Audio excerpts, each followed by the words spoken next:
Saudara-saudariku yang saya kasihi, salam sejahtera, berkah dalam horas mencuah-cuah. Kita berjumpa lagi dalam bulan katekese liturgi hari yang ke-30. Tema kita hari ini juga hari raya Tritunggal Maha Kudus. Ini merupakan bagian atau inti iman kita yang paling sulit dijelaskan. Mengapa demikian? Nah, karena level pemikiran kita adalah level pemikiran manusiawi. Sedangkan yang akan kita kupas adalah level tingkat pemikiran ilahi. Nah, jadi masih jauhlah pemikiran kita. Lagi pula, kalau Allah Tritunggal yang Maha Kudus, Maha Kuasa itu bisa dikupas tuntas hanya dengan level pemikiran manusiawi, lalu di mana kemahakuasaan Allah? Masa bisa dikupas hanya dengan tingkat pemikiran manusia? Nah, saudara-saudariku, lalu seperti apa itu penjelasannya? Jangan kemana-mana, ikuti video berikut ini. Mohon dibantu ini ya.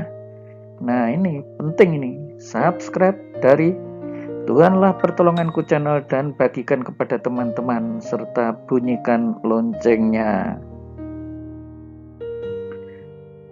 Saudara-saudariku yang saya kasihi, dalam KGK 3232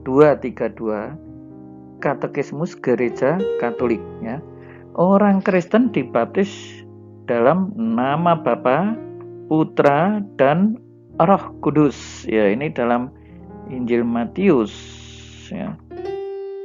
Dan sebelumnya ada pertanyaan-pertanyaan, apakah mereka percaya akan Bapa, Putra dan Roh Kudus? Dan mereka yang akan dibaptis menjawab, iya, saya percaya, aku percaya. Ini adalah inti iman Kristen ya. Inti iman semua orang Kristen adalah Allah Tritunggal. Ini memang berat untuk dipahami ya, tetapi bukan sesuatu yang mustahil untuk bisa dipahami meskipun kita tidak bisa mengupasnya secara tuntas ya. Apalagi kalau kita memahaminya tidak hanya dengan pikiran tetapi juga dengan iman dan kasih ya, karena ketiga pribadi ini disitulah kasih secara sempurna terjadi. Maka dalam kehidupan manusia harusnya juga mencerminkan Allah yang kita imani ada di dalam kasih. Kita lihat, ini orang Afrika, ini misa dalam tanda salib Bapa, Putra, Roh Kudus, ya kan? Apakah mereka merasa Allahnya itu tiga? Ini ibu-ibu di Afrika ini, coba. Dalam nama Bapa, Putra, Roh Kudus. Dalam nama Bapa dan Putra dan Roh Kudus. Ya kan? Coba dari berbagai belahan dunia, ini orang-orang Afrika tadi ya. Apakah mereka merasa Allahnya tiga? Ya, saya kira tidak. Ya, ini ada orang muda, ini sudah tua, ini masih cukup muda. Ya, membuat tanda salib dengan tenang dan nyaman, enak ya membuat tanda salib seperti itu. Dan kita tidak terus terganggu pikiran kita, waduh Allahnya tiga, orang Katolik ini Allahnya tiga. Ini sekarang Paus Fransiskus ya jelaslah kalau ini beliau mengimani kekatolikan dalam nama Bapa, kan, Putra dan Roh Kudus. Apakah lalu merasa Allahnya tiga? Nah, tetapi justru orang dari golongan aliran lain mengatakan, wah, Allahnya orang Katolik atau orang Kristen ini tiga. Mereka yang merasa tiga, kami tidak pernah merasa Allahnya tiga. Lalu pertanyaannya, kenapa sih bisa begitu? Nah, masalahnya itu logika atau tingkat pemikiran kita itu yang tidak mampu. Tingkat logika pemikiran kita adalah logika pemikiran manusiawi, sedangkan ini adalah tingkat logika ilahi. Tritunggal itu ya tunggal. Jadi kita lihat di sini Katekismus Gereja Katolik nomor 233. Orang Kristen dibaptis atas nama, nama bukan nama-nama. Jadi nama ini tunggal, bukan nama-nama jamak.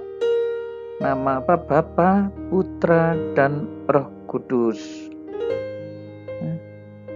Dan ini adalah hanya satu Allah. Bapa yang Maha Kuasa, Putra yang tunggal, dan Roh Kudus. Itulah Tritunggal Maha Kudus.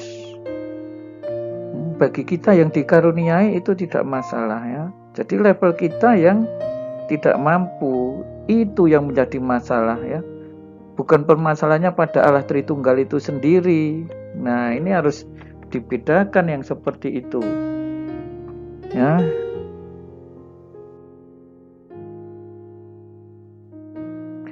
Nah, maka saudara-saudariku tetaplah yakin dengan iman kita. Ya. Allah kita ini yang kita yakini itu satu. Ya. Allah yang satu. Orang lain mengatakan, masa 1 ditambah 1 ditambah 1 kok sama dengan 1? Siapa yang memilih kok tanda tambah? Kalau saya memilih tanda kali. 1 kali 1 kali 1 sama dengan ya tetap 1. Kalikan 1 lagi, ya tetap 1. Gitu. Atau kenapa tidak memakai tanda bagi? 1 dibagi 1 dibagi 1 berapa? Ya tetap 1.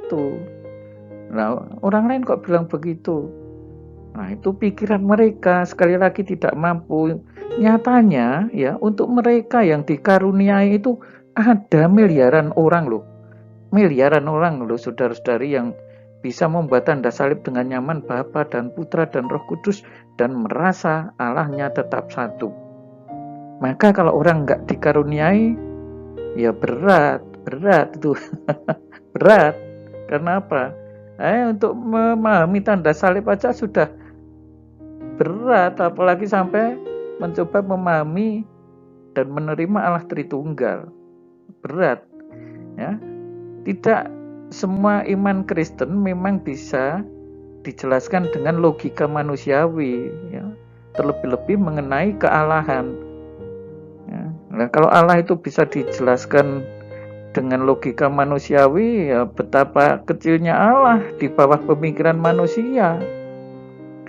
Nah, maka misteri Tritunggal adalah level logika ilahi. Itu masalahnya, sehingga pikiran kita yang hanya level logika manusiawi tidak akan mampu mengupas tuntas Allah Tritunggal.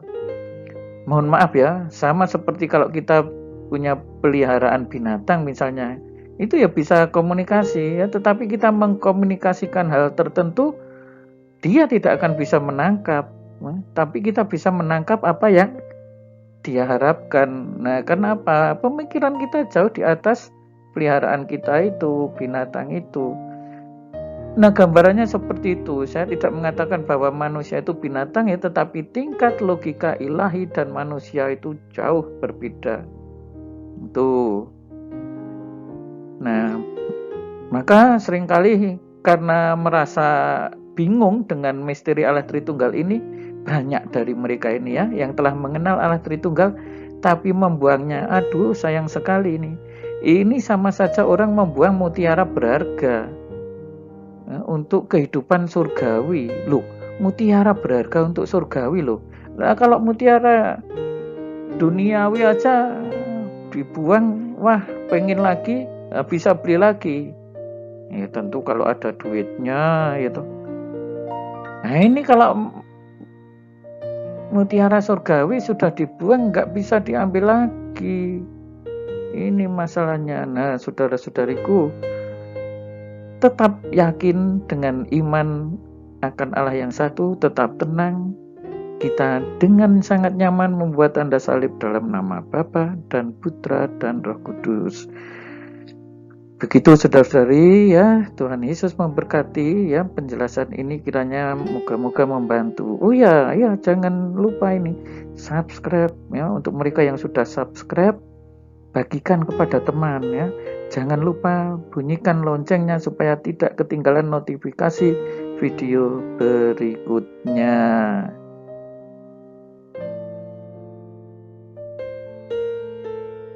Saudara-saudari sekalian, pekerjaan saudara, aktivitas saudara, keluarga saudara dilindungi dan diberkati oleh Allah yang Maha Kuasa, Bapa dan Putera dan Roh Kudus. Amin.